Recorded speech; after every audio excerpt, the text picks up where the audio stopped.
Hello viewers, welcome back to my channel. আজ আবারও এসেছি একটি আচারের রেসিপি নিয়ে। এটা দেখতে যতটা লোভনীয়, খেতেও ততটা মজার হয়েছে। চলুন দেখে নিই। এর জন্য আমি এখানে প্রায় 8 থেকে 9টা আমরা একটু কষা ছাড়িয়ে টুকরো টুকরো করে নিয়েছি। এখন এর মধ্যে কিছুটা পরিমাণ নুন আর কিছুটা মরিচ গুঁড়ো দিয়ে একটু মিশিয়ে নিচ্ছি। মিশিয়ে কিছুক্ষণের জন্য রেখে দিব।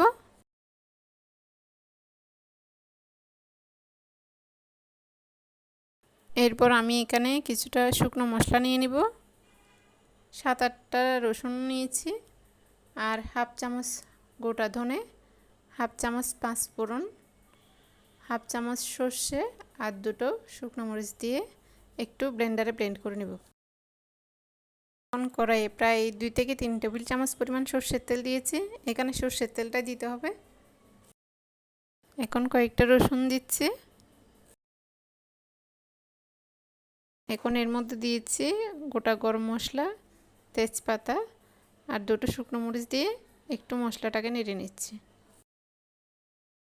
নাড়তে নাড়তে যখন একটা সুন্দর ঘ্রাণ আসবে তখন ওই যে মশলাটা পেস্ট করে রেখেছিলাম এটা দিয়ে দিব এর মধ্যে, দিয়ে আর একটু ভালোভাবে কষিয়ে নিব।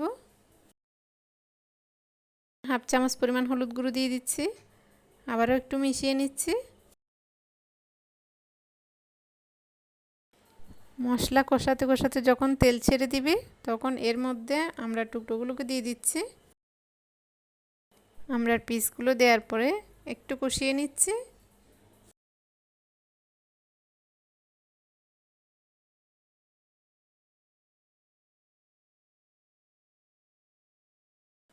আচারটা খেতে একটু মিষ্টি মিষ্টি লাগার জন্য আমি প্রায় 2 টেবিল চামচ পরিমাণ চিনি দিয়ে দিয়েছি আর কিছুটা পরিমাণ জল দিয়ে একটু নেড়ে চেড়ে ঢাকা দিয়ে দিচ্ছি।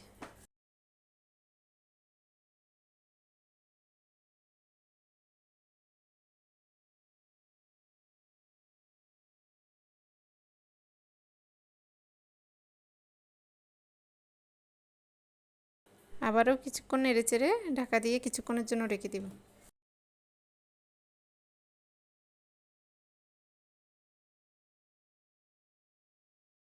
আমার আচারটা প্রায় হয়ে এসেছে।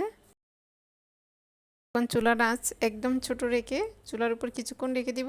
একটু মাখা মাখা হয়ে আসলে সার্ভিং ডিশে নিয়ে নিব। আশা করছি রেসিপি ভালো লেগেছে। রেসিপি ভালো লাগলে প্লিজ একটা লাইক দিবেন, চ্যানেল সাবস্ক্রাইব করে পাশে থাকবেন। আজ এখানেই বিদায় নিচ্ছি। সবাই ভালো থাকবেন। ধন্যবাদ।